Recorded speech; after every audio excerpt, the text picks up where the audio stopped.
মাত্র 200 টাকায় ঢাকা ভার্সিটি এবং ঢাকা ভার্সিটির আশেপাশে কি কি পাওয়া যায় আজকে দেখবো এই ভিডিওতে।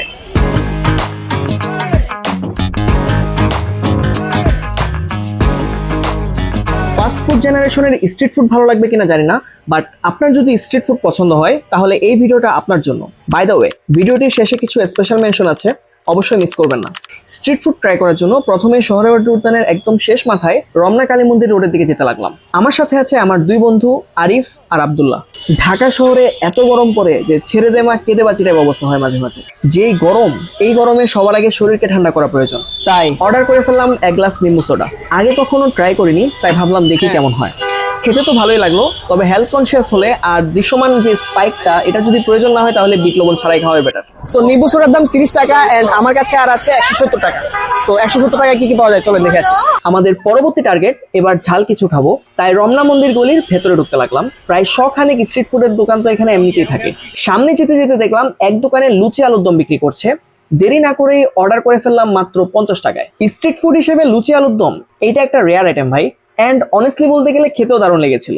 7.5 আউট অফ 10 অনায়াসে দেওয়া যায়। By the way, ignore my ঘরমাক্ত চেহারা, প্রচুর গরম ভাই, আমার কোনো দোষ নাই। লুচির ওই দোকানে অনেক ধরনের পিঠার আইটেমও ছিল, সবগুলোই লোভনীয়, কিন্তু টাকা তো এক দোকানে উড়িয়ে দেওয়া যাবে না, তাই লোভ সামলে একটা পাটিসাপটা নিলাম 20 টাকায়। পাটিসাপটার কালারটা অনেক সুন্দর, প্লাস খেতেও ভালো লেগেছে। ভেতরে নারকেল ছিল, অ্যান্ড রেটিং দিব 8 আউট অফ 10। লুচি সবজি 50 টাকা, পাটিসাপটা খেলাম 30 টাকা, অ্যান্ড আমার কাছে আর আছে 90 টাকা। স্ট্রিট ফুড খাবো কিন্তু ফুচকা আইটেম থাকবে না, তা হবে না, তা হবে না। বিশেষ করে অনেক আপুদের এটা অনেক পছন্দের খাবার। এক মামাকে পেয়েও গেলাম, ফুচকা বিক্রি করছে, এন্ড অর্ডার করে ফেললাম ছোট ফুচকা মাত্র 30 টাকায়। ফুচকা খাইতে যদিও একটু ভয়ই লাগে, তারপরেও রিস্ক নিয়ে খাওয়া শুরু করলাম। বোম্বাই মরিচের একটা ফ্লেভার আছে, ভালোই লাগছে স্যার।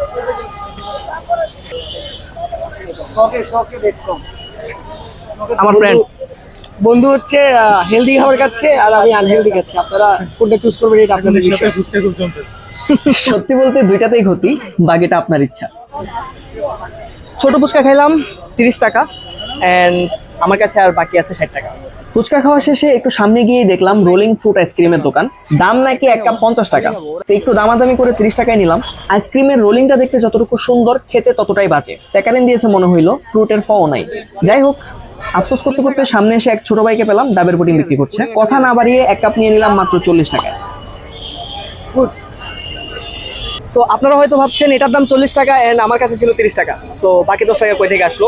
তো মূলত ওই যে সিলেটে ভিডিও বানিয়েছিলাম 200 টাকার, ওখানে 10 টাকা বেঁচে গিয়েছিল। সো ওই টাকাটা এখানে ঢুকিয়ে দিলাম।